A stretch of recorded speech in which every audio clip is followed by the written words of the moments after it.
All right, it all works. I think I'm going to be moderating today's lecture, so I would like to introduce the speaker first. The next speaker we have is Rafael Repullo, who is the professor of economics and director from Center for Monetary and Financial Studies, and he'll be talking about monetary policy of the European Central Bank.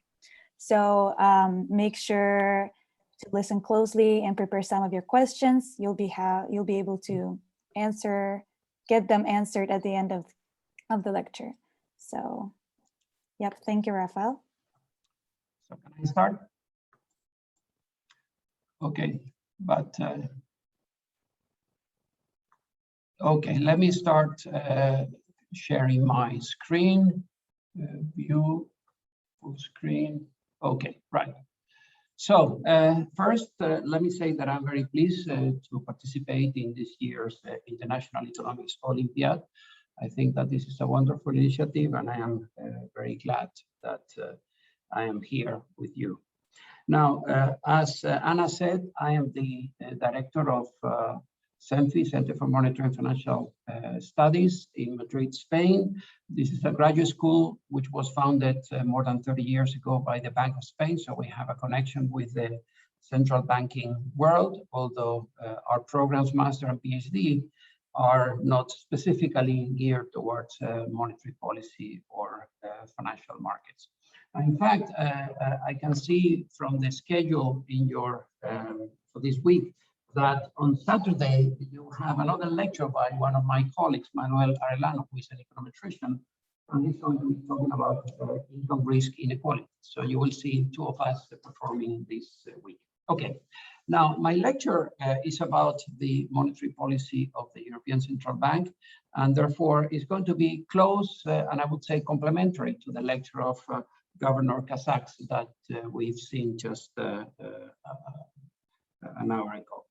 Now, but I want to go into a little bit the history of how we came to the recent review of the strategy, and maybe touch on a couple of things that have already been mentioned in the Q&A of the previous lecture.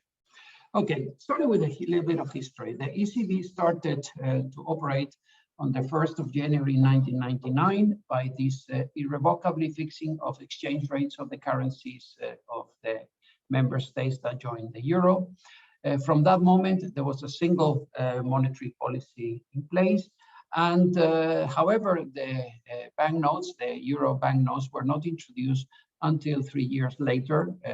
Until that date, the old banknotes were circulating, but with irrevocably fixed exchange rates. Now, this event, historical event that happened in 1999, was the outcome of a long process that started in June 1988, with the European Council commissioning a report to the European Commission President, Jacques Delors. And in that report, he proposed a gradual approach with 3 stages to the economic and monetary union. And the last stage, stage 3, was the beginning of the ECB. So all the different steps were followed. And finally, there were 11 member states that participated in the euro. They were Belgium, Germany, Spain, France, Ireland, Italy, Luxembourg, Netherlands, Austria, Portugal, and Finland. There were other 8 member states that joined afterwards. There were Greece, Slovenia, Cyprus, Malta, Slovakia, Estonia, Latvia, and finally Lithuania. So these are the 19 member states that are members of the euro. What about the governance of the ECB? Well, the Governing Council is the main decision-making body of the European Central Bank. It comprises 6 members of the Executive Board, which is chaired by Madame Lagarde, and the 19 governors of the national central banks of the euro area that I've mentioned in the previous slide. They meet twice a month, but the meetings that have to do with monetary policy take place approximately every 6 weeks. And there is an interesting rotation of system of voting rights.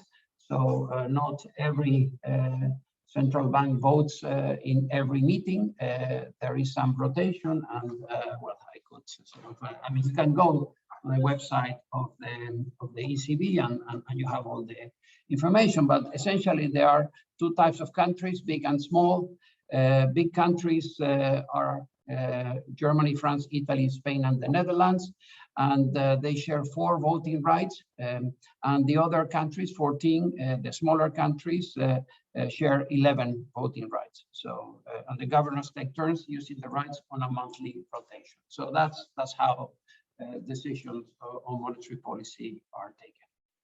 Now, what about the strategy? Now, Governor Kazak's referred to the revision of the strategy that was agreed earlier this month.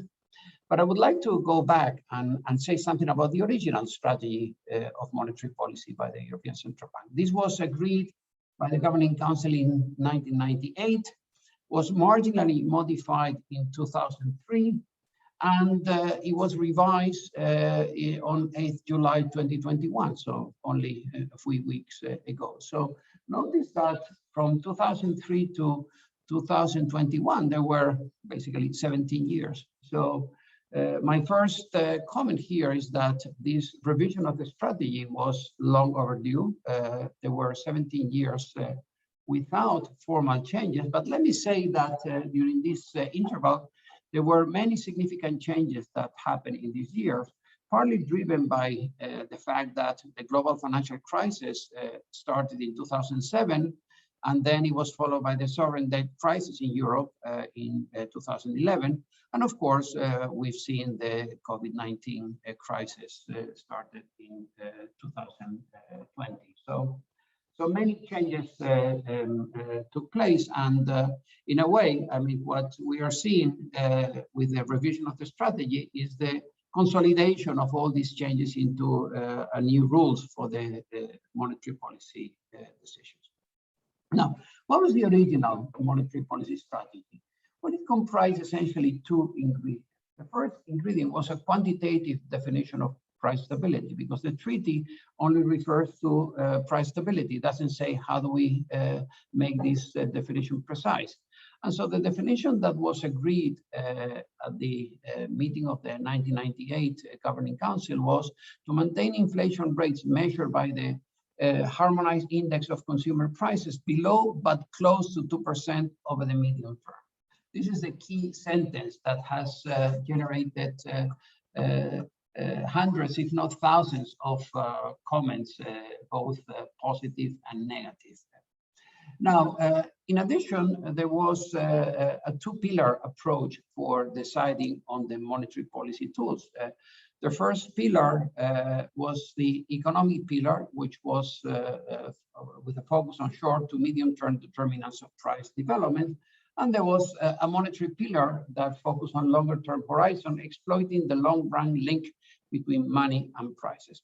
In fact, the revision, the marginal revision that took place in 2003 was essentially driven by the reversal of the orders of these 2 pillars. The monetary pillar was first when the original strategy was agreed, and then it became second. So in a way, sort of realizing that perhaps the economic pillar was more important for guiding monetary policy decisions. Now, I would like to sort of comment on what I call the anomalies of the original strategy. Now, first, the definition.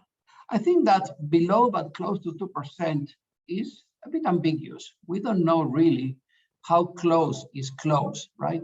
And in particular, these may impact or impose a deflationary bias in monetary policy, because maybe policymakers will be happy to have inflation rate of, say, 1%, as opposed to what other central banks have done in the past, which is basically to establish targets which are rather around the 2% figure.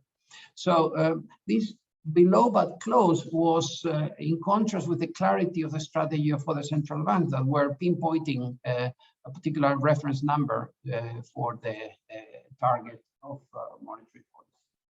Now, in fact, I mean, as Governor Kazak showed in one of his figures, the performance of the monetary policy strategy of the ECB has been rather disappointing.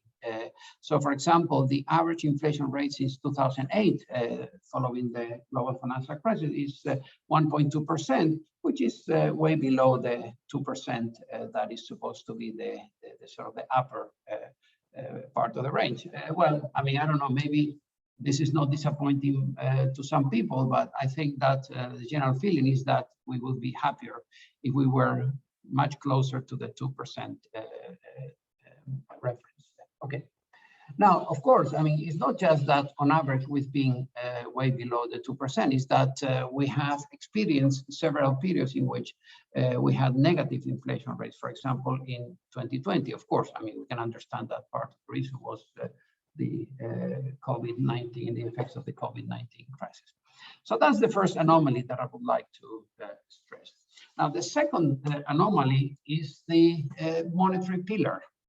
Now, I would like to note that the monetary pillar, in my view, is a residual of what I would like to call the glory days of monetary targeting. This is something that was implemented by many central banks in the 1980s, trying to reduce inflation from the two-digit figures that we had in the 1970s. So the strategy in those days was to set a particular monetary aggregate and set a reference growth rate for the aggregate. So if the growth rate of M2 or M1 or M3, I mean, depending on was above the target, then interest rates were supposed to be increased in order to slow down the increase in money growth. And in fact, this policy was, which probably started in the US with Paul Volcker as the chair of the Federal Reserve, was very successful in bringing down inflation. It also led to very high interest rates for a while. So it was like a cold shower that effectively. But I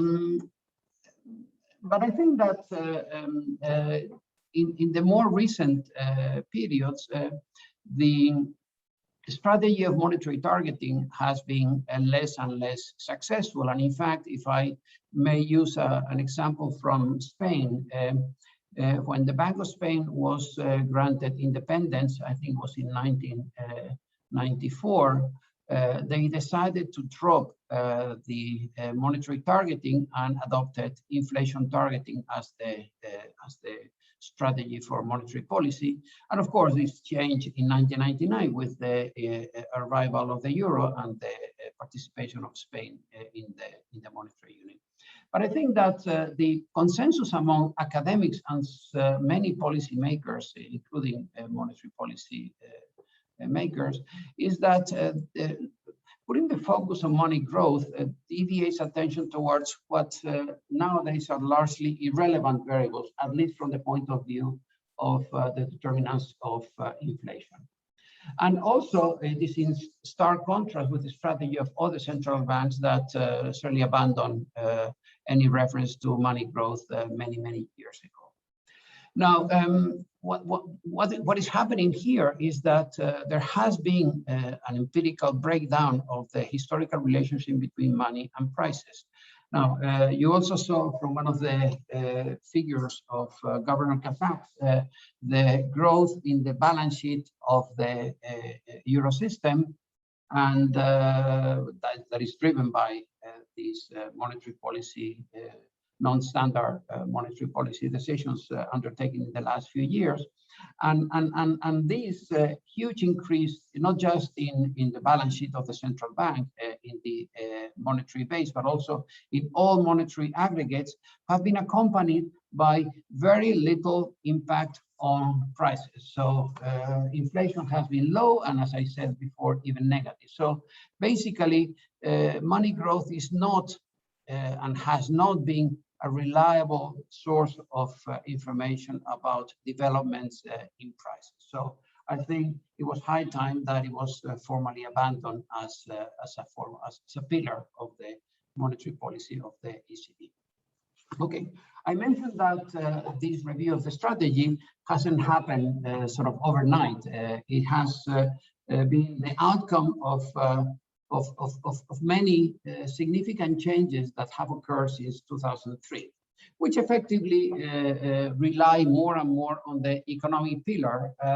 And in the case of the monetary pillar, the attention has been shifted from money, which is a liability of the banking system, towards credit, which is an asset of the banking system. So more attention has been given to credit developments as opposed to whatever happens to the monetary aggregates. Now, in addition, there are a whole set of what the governor has described as non-standard tools. In other parts of the world, they are referred to unconventional monetary policy tools. And let me just briefly sort of refer to some of them. Well, the first one is asset purchases. The central bank buying assets, both sovereign debt and corporate debt. This has come under the name of quantitative easing, or QE. Then there is forward guidance, which is the announcement of contingent future path of monetary policy rates. And if you look at the decisions of the European Central Bank last week, it started with a very clear statement about forward guidance about what's the ECB going to do in the coming months, depending on whatever happens to inflation. Now, there are also lending tools like the long-term refinancing operations that banks can borrow at special rates from the ECB. There are reserves tools. Remember that there are reserve requirements in place, and the question is how excess reserves are remunerated. And so the interest on excess reserves, or the interest that is paid on the deposit facility, for those of you who are acquainted with this, is also an important, actually is the key monetary policy rate these days.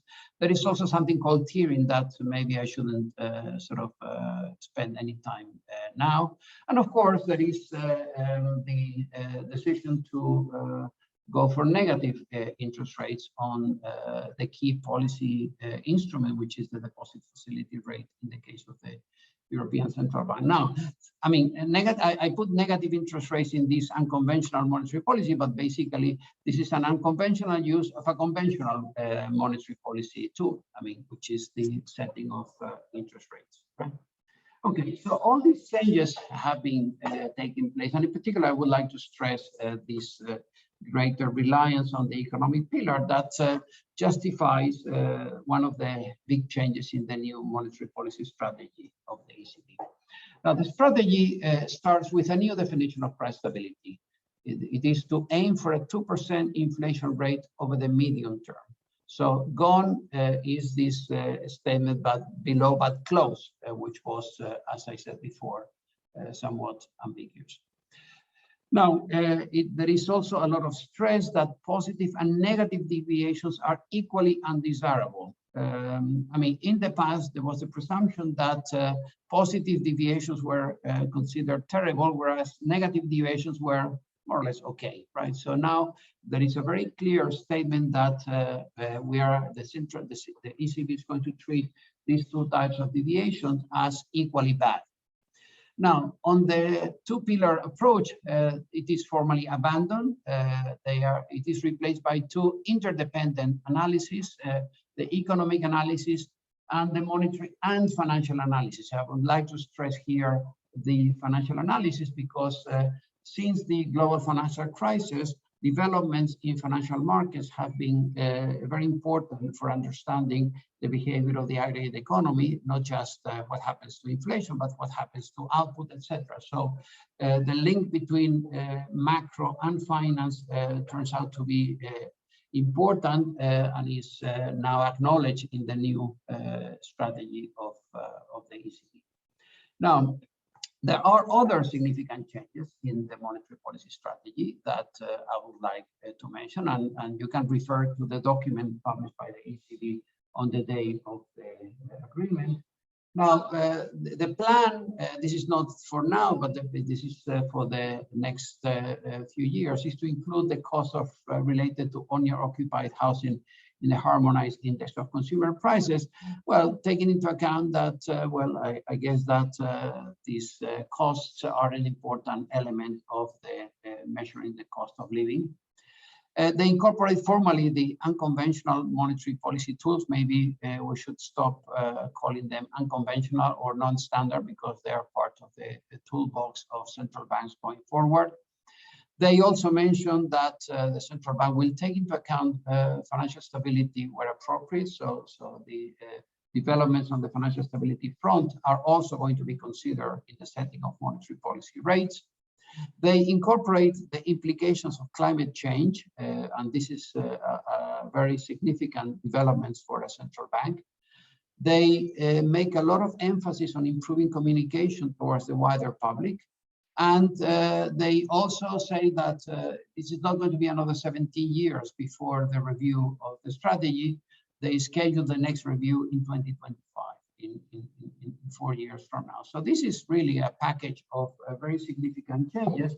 But I would like to stress that these changes, in many cases, are acknowledging what the ECB was already doing. So it's not that suddenly we are going to see major deviations from past policies. It's basically putting into the books what the practice that had already been established over the last 10 to 15 years.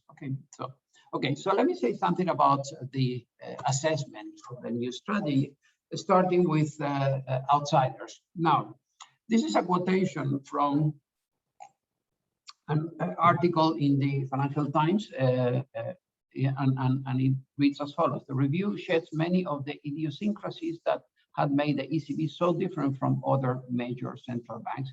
And it continues saying, the review gets rid of many things that made the ECB stand out like a sore thumb. In particular, those features that fueled perceptions that the Frankfurt-based institution had a deflationary bias.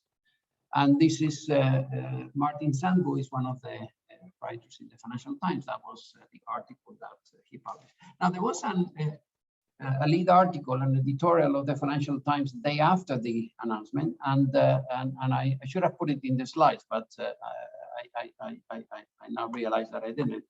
Now, in the editorial of the FT of 9 of July, it says, overall, the package is an overdue step on the ECB's journey to become a more normal central bank rather than a greater Bundesbank. Let me note that the most strongest supporter of the traditional monetary policy strategy with the monetary targeting and the monetary pillar was the Bundesbank, and in particular the very influential person that was chief economist of the ECB, Otmar Isi. So, and the influence of the Bundesbank basically showed in the original design of the monetary policy strategy. A somewhat different assessment from private sector Citigroup analyst Ibrahim Rabari. It is debatable whether a change in the inflation objective by itself would have material implications for the inflation outlook or markets, given the subdued inflation dynamics and the lack of effective tools. So basically, this is a somewhat skeptical view that stresses the fact that, well, we haven't been able to raise very much the inflation over the last few years. Remember this average of 1.2% since 2008. Well, saying that we aim at a slightly higher objective is not clear that is going to deliver, but who knows, maybe expectations will change and this will have an effect. So my assessment is that the strategy change aligns formal with the real strategy. The formal is what we had from 2003. The real strategy is what the ECB has been doing in recent times. I think that the change is long overdue and is most welcome. And in particular, I would like to stress that it facilitates the communication of monetary policy decisions, because if you have to do the economic analysis and then the monetary analysis and then the cross-checking. I mean, it was sort of somewhat artificial because in reality, this is not the way in which decisions were actually taken. And so now communication is going to be much easier with the wider public. Now, I think that the effects are likely to be small, but not negligible, especially for the medium run. So I think that is going to help the communication, is going to help in some cases to sort of go ahead with certain monetary policy decision. It will probably reduce the deflationary bias that one could say has characterized the ECB. But I'm not expecting sort of big changes in any of the main variables that macro economists are following, because well, effectively the ECB has been following what is now being in the books. Now, I have some time left, but I would like to leave also time for questions. So before we move to the Q&A, I would like to cover some specific topics that may be of interest to you. And I noticed that there were some questions in the chat before on these topics. Now, the first topic is negative interest rates, which is something that some countries have implemented, but some countries have not. In particular, the US Federal Reserve has not gone into negative rates. And then I would like to mention briefly the interconnection between monetary policy and financial stability to add another layer of policy tools to the discussion. Now, first, negative interest rates. Now, in recent years, several central banks have set negative interest rates. The European Central Bank went for a negative rates, I think, in 2014. And now the key deposit facility rate is at minus 0.5%, minus 50 basis points. Now, the aim of that was, well, raising inflation towards the objective. So we were sort of below the target, and we were using these tools, traditional tools, interest rates, together with a whole bunch of unconventional tools in order to try and sort of fulfill the mandate of the different central banks. Now, of course, negative interest rates, some side effects. On income distribution, they are bad for savers. They are good for borrowers, though. I mean, you can now get mortgages which are incredibly cheap due to the fact that interest rates are so low.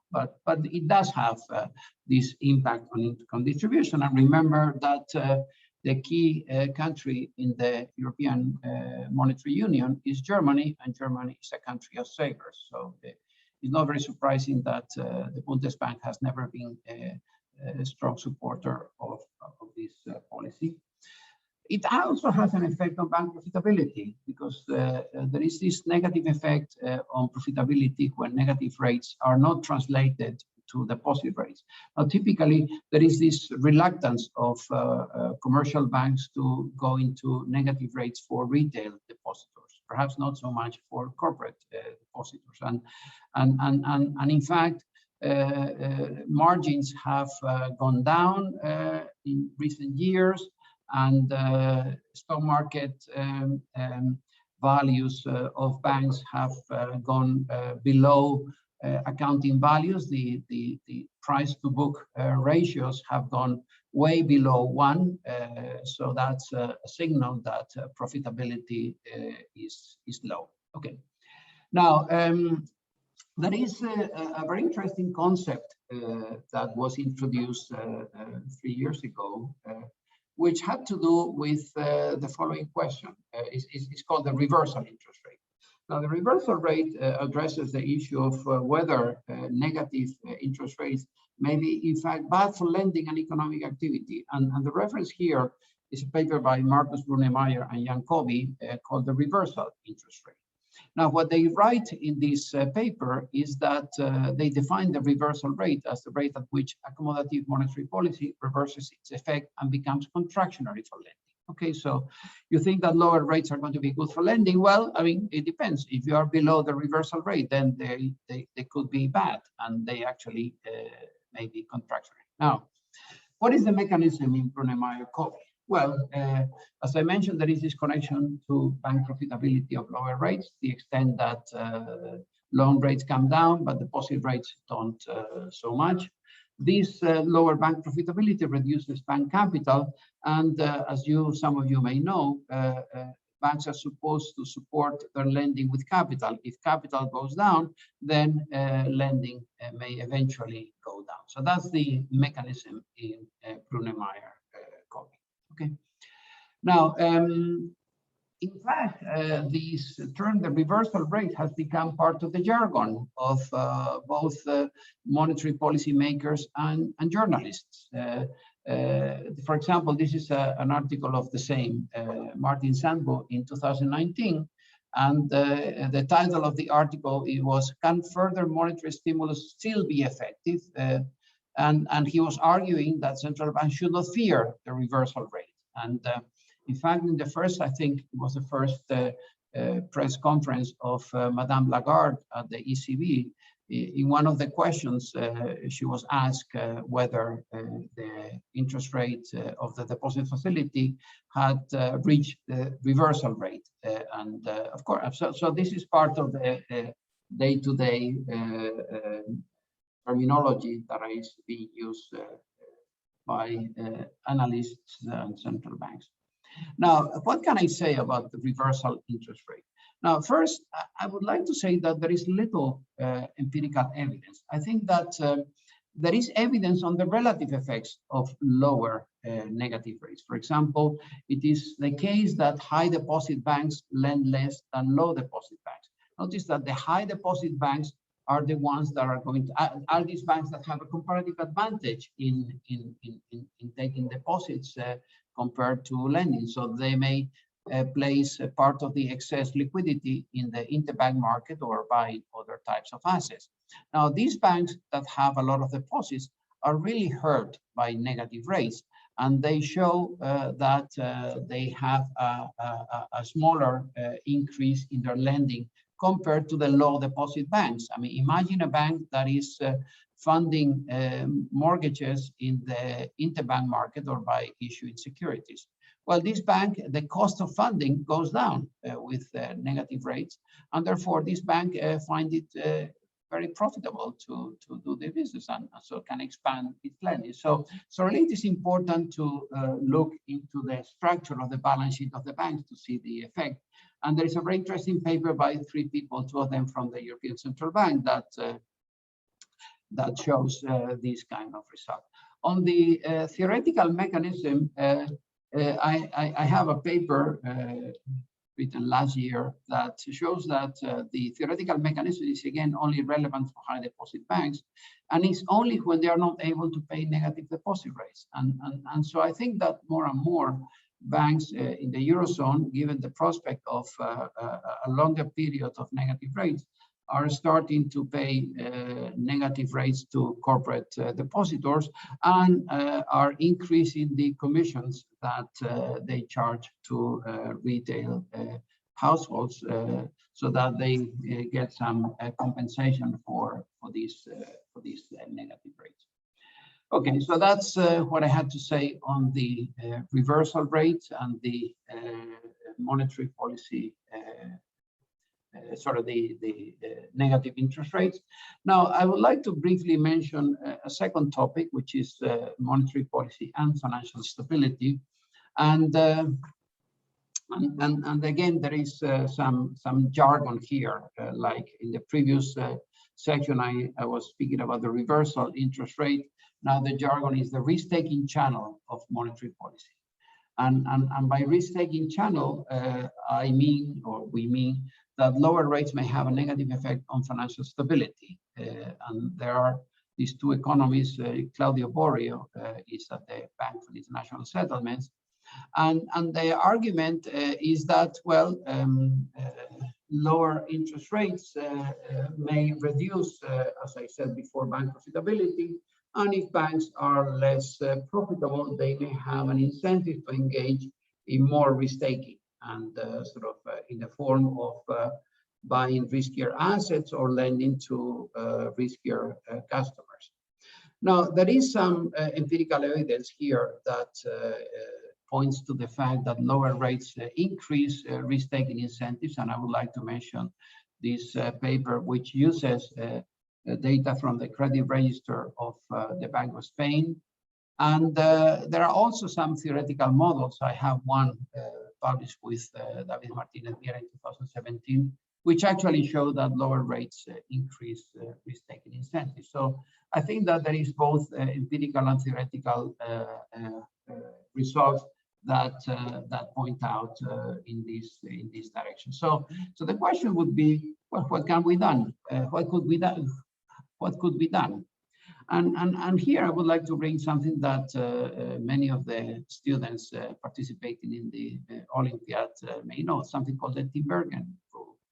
If you have many objectives to fulfill, you better have as many instruments as objectives. Otherwise, there may be trade-offs that cannot be resolved. And if we have two objectives, one related to price stability and the other one related to financial stability, well, we probably need an additional policy tool. What would be this policy tool? Well, in fact, is something that, again, has become part of the jargon, macroprudential policy. What is macroprudential policy? Well, I mean, in the past,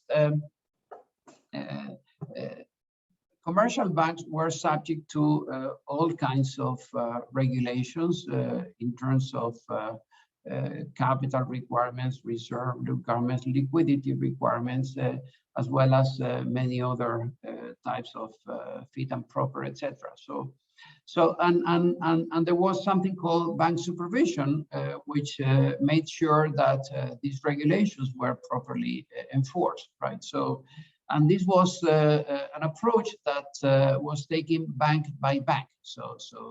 So you wanted to ensure that each of the banks in the system individually was sufficiently resilient to shocks. Now, the macroprudential perspective is not bank by bank. It takes an overall view of the stability of the financial system and introduces some elements that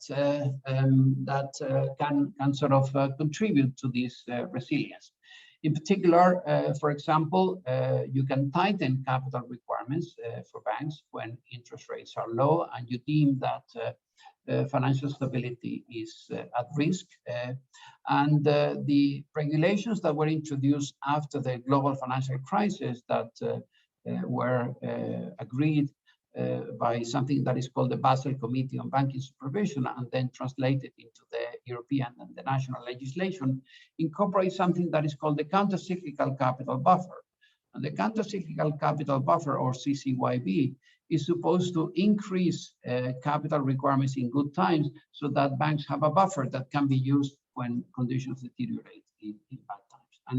And for example, those countries that had sort of activated the countercyclical capital buffer before the COVID-19 crisis, they released the buffer immediately in March of last year. So it was the kind of use of this tool that was put in place in 2010 after the global financial crisis.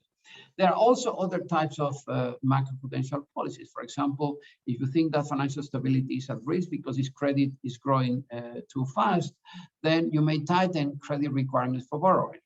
For example, in terms of loan-to-value restrictions. So you cannot borrow more than, say, 80% of the value of your house or your assets. So, and again, I have a paper with the same co-author, which basically argues that you should use macroprudential tools in order to address financial stability issues more than monetary policy tools. Okay, so I think that I'm about to conclude with this final comment. I think that monetary policy is an exciting field of economics. I think that I don't know if I succeeded in transmitting my excitement about all the issues that one can analyze using both theoretical models and empirical data analysis. I think that the connection, what is particularly attractive is the connection between these theoretical and empirical models with central bank policies, central bank policy. We're not talking about sort of issues that are of a purely academic interest. I think that we're talking about things that affect the real lives of many people and have impact on not just macro developments on inflation and output and unemployment, but also have distributional implications, right? So therefore, I think that putting together both the policymakers and the academics in this area is especially interesting, at least to me. Now, there are many interesting issues going forward. So for those of you who are thinking about studying economics, I think that, for example, one that I would like to stress, and Governor Kazak's mentioned this at the end of his presentation, is the issue of the design of central bank digital currencies, the digital euro. How is it going to be finally sort of designed? What is the effect of the introduction of the euro on the traditional banking system? How is monetary policy going to be implemented when we have CBDCs around, etc.? So all these questions have no easy answers, and they require some deep thinking. And I suppose that central bankers and other people in the profession are spending a lot of time sort of trying to assess the pros and cons of different designs, assuming that, as the governor said, that this is not a question about if the digital euro comes about, is when and what features it will have. So I hope that some of you will eventually contribute to this literature once you grow up and do your studies in economics, and I wish you all the best for your endeavors. So that's all. I have a few references here if you want to ask about the papers that I mentioned, but that's about it. So I think that I managed to leave about 15 minutes or 10 minutes for Q&A. So I will be happy to take your questions. Right. Thank you, Rafael. We do have quite a few questions in the Q&A section and one question in the chat. So is there a specific one you would like to start with that maybe piqued your interest more than? Let me see. Okay, the question in the chat is, do you think there is a risk of euro entry into a Japan-style period of low growth coupled with low interest rates? Well, I don't know. I think that hopefully not.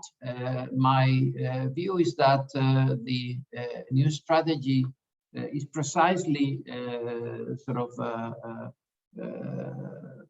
geared towards avoiding this type of decision and this type of outcome. And I think that the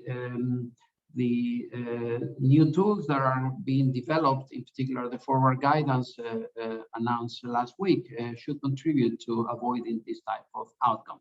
Having said that, let me just stress the fact that having low or negative interest rates is not something that for which central banks should be blamed, at least not should be blamed too much, because there are real factors that are driving down real interest rates in the world. I think that there are, I think that Ben Bernanke referred to the savings glut, or the imbalance between savings and investment brought about by the sort of new technologies that are based more on intangible capital rather than tangible capital that requires a lot of resources in terms of savings. Also, there are demographic developments, and well, I mean, there is this agreement. A very prominent UK economist, Charles Woodhart, has been written a book in which he argues that going forward, we may face very soon a reversal of these low interest rates, and we may face not just higher rates, but also inflation, so around the corner. So I think that the jury is out, and I think that a lot more research needs to be done on the determinants of real interest rates. Okay, now let me see the Q&A.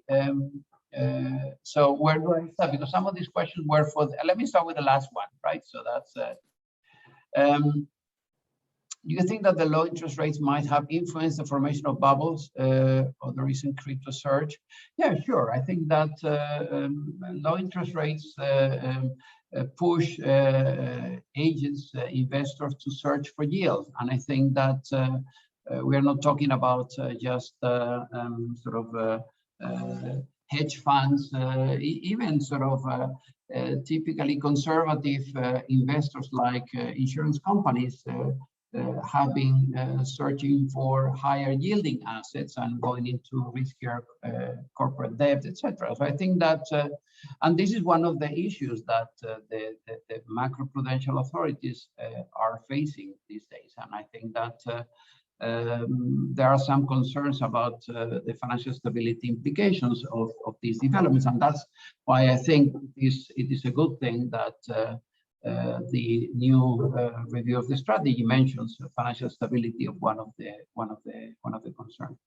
Another thing that I think is useful is that central banks, like the European central banks, have sort of supervisory responsibilities and responsibilities to contribute to financial stability, because I think that in setting monetary policy, they are aware of the fact that there may be some implications that, if not addressed with macroprudential tools, may actually have an impact on the economic prospects of the area. Okay, so here I'm from Switzerland. My question: how does the Swiss central bank respond to these new unconventional tools adopted by the ECB? Well, I'm not from Switzerland. I don't know how to answer this question. Remember, I mean, let me just say that I am an academic economist. Okay, so I write models. I prove theorems. I don't do empirical analysis, and I am not following the sort of the day-to-day events in the field. So I think that some of my colleagues do follow these things, and they are closer to this type of day-to-day events, but I'm not that kind of an economist. And you should bear in mind that there's a huge variety of people in our profession. So there are people that are sort of expert in doing quantitative analysis. There are people that do sort of data analysis of a very sophisticated kind. My colleague Arellano is one of them. There are people that write just purely theoretical models, and there are people that are in the interface between policy and models. So I mean, there is and I think that each one has to find its comparative advantage in sort of. Okay. Could you please elaborate on what long-term refinancing operations include? Well, from the beginning, the European Central Bank had the implementation of monetary policy was organized in the following way. Now, the ECB wanted to have what they call a structural liquidity deficit, i.e., the amount of liquidity reserves in the system was below what was needed to satisfy reserve requirements. So the way to fill the gap was to lend to the banking system using collateral as guarantees. So the ECB was lending to the Euro area banks, and this lending took place in a number of ways, but there were basically two types of such loans.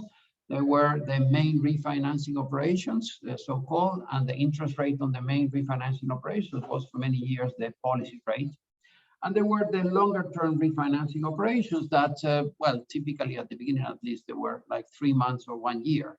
Now, these currently the longer-term refinancing operations can be as long as 4 years. So really, it is the length of the operation, and it is also the interest rate at which these funds are lent that is that characterizes the response of the ECB to the COVID-19 crisis.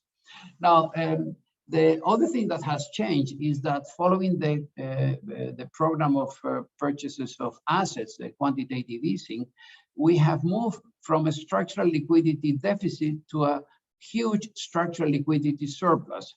So now banks are awash with reserves reserve requirements are not binding. And what this means is that these excess reserves are placed in what is called the deposit facility, which is the account at the ECB where you put the money when you don't know what to do with it. And the deposit facility has become the policy, the rate of the deposit facility has become the policy rate that is used by the ECB, because interbank market rates, the EONIA, the Euro overnight index rate, has been very, very close to the deposit facility rate. So we are I think that the banks are using the long-term refinancing operations to borrow cheap from the ECB and long-term, which is important because they can commit funds to lending at some favorable rates, but it is not because they demand liquidity, because they are awash with liquidity given these purchases of assets that have started in 2014. So the next one, how would ECB plan to deal with north-south bias in the Eurozone in case of divergent needs of monetary policy in this part of the continent? Would the main instrument be the targeted long-term refinancing operations and direct easing? Well, I think that the sort of north-south bias was very prominent during in the aftermath of the global financial crisis and the sovereign debt crisis. The southern European countries face great difficulties in securing funding from the private markets.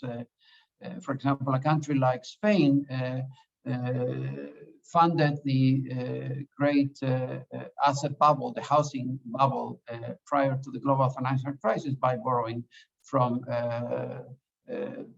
European banks mostly. And when this lending was cut off because of the perception that Spanish banks were not sufficiently solvent, then there was a huge problem, and spreads in the sovereign debt increased dramatically. And well, I think that there was an issue about the transmission of monetary policy when market rates were way above the policy rates.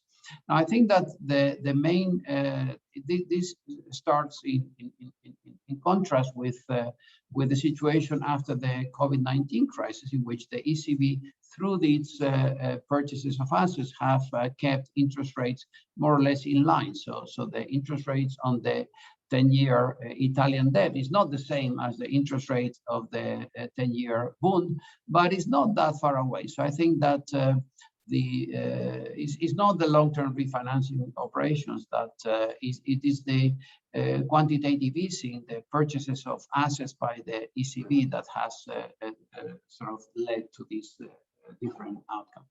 Okay, now what exactly unconventional monetary pools that you apply? Well, currently there are almost all of them are being applied. I mean, forward guidance is applied, the asset purchases are applied. I think that, let me go back to my slide before, the unconventional, where was that? Yeah. Lending tools, the long-term refinancing operations, the targeted long-term refinancing operations, the interest on excess reserve. This is the deposit facility rate, the tiering, which is something that was introduced last year in order to pay to the banks an interest rate that was for excess reserves that was higher than the deposit facility rate, in order to avoid this negative impact on their profitability. And of course, if you think that negative interest rates are unconventional tools, so all of them are being used to a certain extent. And I think that Governor Kazak's sort of pointed this out, the fact that the ECB is sort of deploying all these tools and will intensify using some of them going forward in order to try and achieve this the new 2%. Okay, so Anna, I don't know how am I doing with the time. Yeah, I think we're almost done, but there is one question that I think needs to be answered because it's been hanging around quite long in the Q&A session. And it's from the Brazil team. What's your view on Lucas' critique and how does it affect handling of monetary policy? Oh, Lucas critique. Okay. Well, this is a very important result by Bob Lucas that he argued that if you rely on sort of estimations of sort of behavioral equations and you are not sufficiently careful, what happens is that if policy changes in one particular direction, then the parameters of these equations may change with the policy. They are not really structural parameters. They are policy-dependent parameters. So the challenge is to be able to estimate the underlying structural parameters of, I don't know, consumers' decisions or firms' decisions, etc., so that they are robust to changes in the policy parameters, and we can actually play a proper policy analysis with these equations. So the question was about the sort of. So I think that. Sorry, Anna, what was exactly the question? I don't find it. Oh yeah, sorry. It's how does it affect handling of monetary policy? The Lucas. Oh well, I think that now I mean there is. There is, I mean, it's an instance, I think, of the Lucas critique. I mean, there was something called the Goodhart's law, following Charles Goodhart, and this supposed law was about the effect that changes in the relationship between money and prices happen as a result of changes in the monetary policy aggregate that central banks were targeting. So in the old days, central banks were sort of setting target rates of money growth for a particular aggregate. And the moment they did that, the relationship that had been established up to that time break down. So that's why you have to be very careful when using sort of estimations from a period in which you had a different policy regime to assess the impact. But now econometricians are very careful in sort of doing these type of things, and they use all kinds of tools, instrumental variables, etc., to try and sort of correct for possible effects that the policy variables may have on the decision variables of households and firms and governments, for that matter. Yes, so that's, and I think I should stop now. It was a pleasure being with you today, and I hope that you enjoy the rest of the week. Oh, thank you, Rafael. And one last thing, some students ask you to show the list of references again, if you could do it, just for a little. Well, I could post this in my website. So if oh, you're going to post the presentation. Yeah, I will do it in my website. Okay. So you will have it later today. Okay. Right. Thank you so much. Okay. Right. Okay. So bye-bye now. Cheers.